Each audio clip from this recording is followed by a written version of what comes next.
Right. ఇక దత్తాత్రేయ గారు, so madam delimitation పై BRS stand ఏంటి? ఏ రకంగా జనాభా ప్రాతిపదికన సీట్లు పెంచడం అనే దానికి మీరు ఎలా చూస్తున్నారు?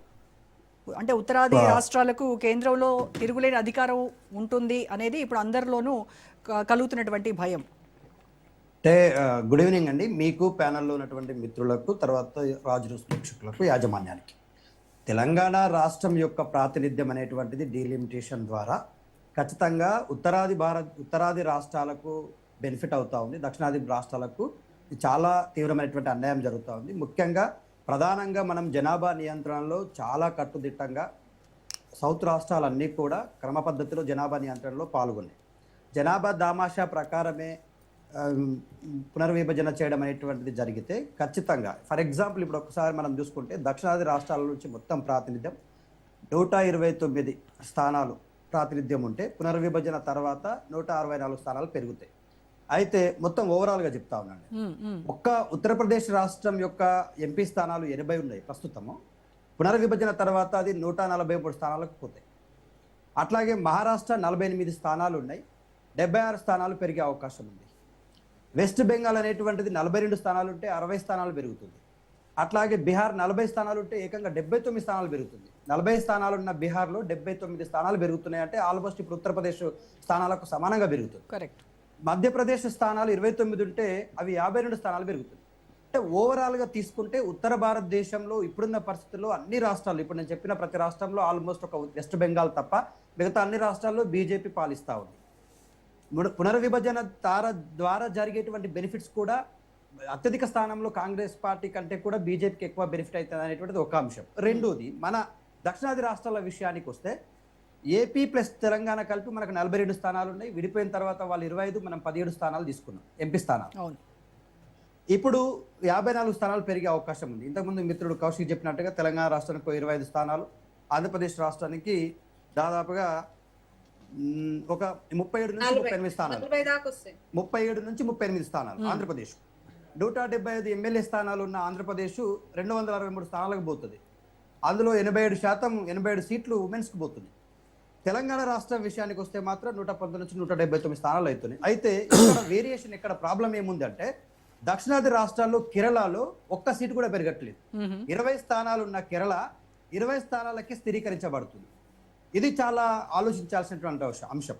తమిళనాడు రాష్ట్రంలో 39 ఉంటే కేవలం 49 స్థానాలకు మాత్రమే పోతుంది.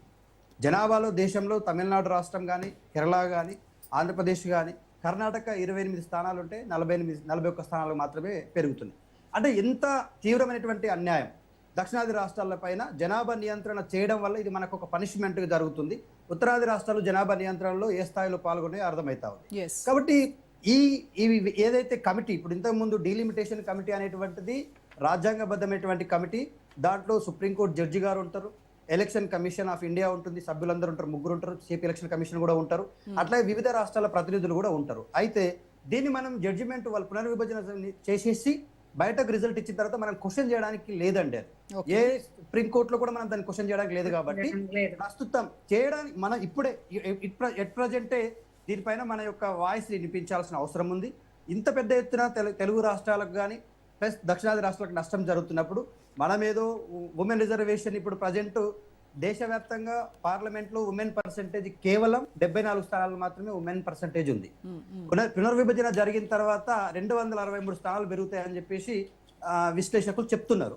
273 స్థానాల్లో మనకు దేశవ్యాప్తంగా హారిజెంటల్ రిజర్వేషన్స్ అని, వర్టికల్ రిజర్వేషన్స్ అని 2 రకాలు ఉన్నాయి. నిలువు రిజర్వేషన్లు, అడ్డు రిజర్వేషన్స్ అని ఉన్నాయి. నిలువు రిజర్వేషన్స్ అన్ని కూడా ఎస్సీ ఎస్టీ రిజర్వేషన్స్ వస్తాయి. మనం కాన్స్టిట్యూషనల్ అమెండ్మెంట్ కు లోబడి ఉన్నాయి. ఆర్టికల్ హారిజెంటల్ రిజర్వేషన్స్ వచ్చేసరికి ఉమెన్ రిజర్వేషన్స్, పీడబ్ల్యూ, తర్వాత person with child, armed persons ఎవరైతే ఉంటారో అట్లాంటి వాళ్ళకు ఉంటాయి. కానీ పార్లమెంట్ లో వీళ్ళకి ఆ స్థానాలు లేవు. కాబట్టి ఇప్పుడు ఉమెన్ రిజర్వేషన్స్ కి దాదాపు 273 స్థానాలు పెరుగుతున్నాయి. ఇది అప్రిషియేట్, ఖచ్చితంగా దేశవ్యాప్తంగా ఇలాంటి నిర్ణయాలు జరగాల్సిందే. అయితే ఇక్కడ రాజకీయంగా మనం ఆలోచిస్తే రోజా గారు, దేశవ్యాప్తంగా ఒకసారి సినారియో చూద్దాం. ఉత్తర భారతదేశంలో బీజేపీ యొక్క వేవ్ తగ్గుతుంది, దక్షిణ భారతదేశంలో ఆ పార్టీలకు స్థానం లేదు. కానీ ఇప్పుడున్నటువంటి పరిస్థితుల్లో ఉమెన్ రిజర్వేషన్ అంశం ఒకటి, బీసీల జనాభా అంశాన్ని మేము చేరుస్తున్నాం, ఇప్పుడు జరగబోతున్న సెన్సస్లో బీసీల జనాభాని కూడా లెక్కిస్తున్నాం అనే అంశం 2, మూడోది పునర్విభజన ద్వారా లబ్ధి పొందడం, అత్యధికంగా లబ్ధి పొందేది బీజేపీ పార్టీ మాత్రమే. ఈ 3 అంశాలను ప్రధానంగా పెట్టుకొని జరగబోయే 2029 ఎలక్షన్స్ చూడండి. 2026లో బిల్లు ఇది, 2011 సెన్సస్ తీసుకుంటారట, 2029లో ఎలక్షన్స్ పెడతారట. చూడండి ఎట్లా ఉంది మన బీజేపీ వాళ్ళ రాజకీయం. యాక్చువల్గా సెన్సస్ తీసుకోవాల్సింది, లేటెస్ట్ సెన్సస్ తీసుకుంటే ఇంకో 15 సంవత్సరాల వరకు మనం ఆలోచించాల్సిన అవసరం ఉండకపోయేది. బట్ 2011 ఎలక్షన్స్ ని ఎందుకు తీసుకుంటున్నారు అంటే 2011 సెన్సస్ తీసుకుంటేనే వీళ్ళకి ఇప్పుడు ప్రజెంట్ 2020లో జరిగే ఎలక్షన్స్ లో లబ్ధి పొందుతారు. కాబట్టి ఇంత కుట్ర దాగి ఉంది. కాబట్టి డిఎంకే నుంచి తిరుచి శివన్ అనేటువంటి ఎంపీ చాలా స్పష్టంగా చెప్పిండు, మీ రాజకీయ లబ్ధి కోసం మేము కమిటెడ్ గా ఈ దేశం యొక్క సౌభ్రతత్వానికి పాటుపడ్డాం, దేశ ఆర్థిక స్థితిగతులు బాగుపరచడం, దక్షిణాది రాష్ట్రాలు ఉత్తరాది రాష్ట్రాలతో పాటు ఎక్కువగా మనము ట్యాక్స్ పేయర్స్గా ఉన్నాం, ప్లస్ ఆర్థిక క్రమశిక్షణతో ఉన్నాము, మన జనాభా క్రమశిక్షణతో ఉన్నాము, మెడికల్ విషయంలో క్రమశిక్షణతో ఉన్నాము. ఇంత క్రమశిక్షణ ఉన్నందుకు మాకు ఇది పనిష్మెంట్ అవుతుంది, మా వాయిస్ దక్షిణాది రాష్ట్రాల వాయిస్ అనేటువంటిది పార్లమెంట్లో తగ్గుతుంది. కాబట్టి మా వాయిస్ ప్రియారిటీ పెరగాలంటే మాకు మెథడ్ ఆఫ్ సీట్స్ అలాట్మెంట్ అనేటువంటిది వేరే పద్ధతిలో చేయాలా, దక్షిణాది రాష్ట్రాలకు ప్రత్యేకమైనటువంటి మెథడ్ని తీసుకోవాలనేటువంటి డిమాండ్ టీడీపీ ఈవెన్ దో ఎన్డీఏలో ఉన్నప్పటికీ టీడీపీ కూడా బలంగా వినిపిస్తుంది. నిన్న లావు శ్రీకృష్ణ దేవరాయలు ఆయన యొక్క వాయిస్ చాలా స్పష్టంగా చెప్పిండు, even though we're in a part of NDA అయినప్పటికీ కూడా మేము we're not supporting for this అని చెప్పేసి అన్నాడు.